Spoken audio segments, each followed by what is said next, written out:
Welcome to Vaterland. We are a newly formed country that forcibly broke away from the repressive conservative Austrian Empire to establish our own nation based on Enlightenment ideals.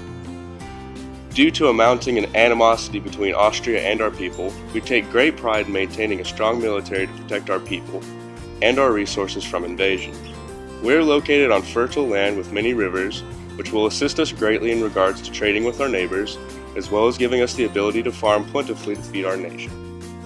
According to Edward Baines, our country has the ability to industrialize successfully due to the fact that we have an abundance of iron, coal, and water sources, which will allow us to build and run machinery cheaply. We also have the ability to trade our machinery and natural resources with our neighbors in order to obtain their resources, notably cotton.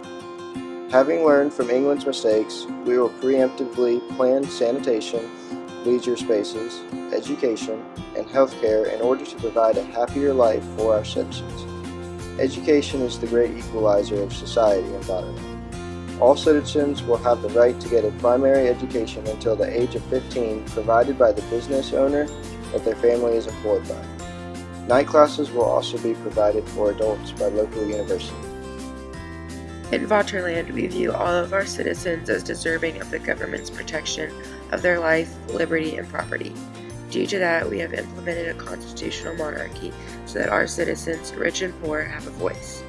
While we find it important for all of our citizens to have a voice, those voting must be over the age of 16, as well as have the ability to read and write. It will be possible for many to vote, not just the educated and wealthy, as in many countries, due to the fact that all of our citizens will have an equal opportunity to obtain a primary education, as well as to pursue any vocation they choose. Along with that, we will implement Napoleonic-esque litigation to ensure that our citizens' freedoms and natural rights remain intact, especially their freedom of worship, freedom of speech, and freedom of expression. Our nation is united by our common pride in our Volk, who not only share the same language, German, but more importantly, share the same ideals of liberty. In Vaterland, we hope to achieve a nation where all citizens are able to actualize their potential. We encourage and enable our citizens to think freely and pursue whatever their heart desires. The governing body will not hesitate to uphold the Constitution and use military power when necessary to assure the liberties of the citizens of Vaterland. We hope to see you soon in our great nation as united brothers and sisters forever.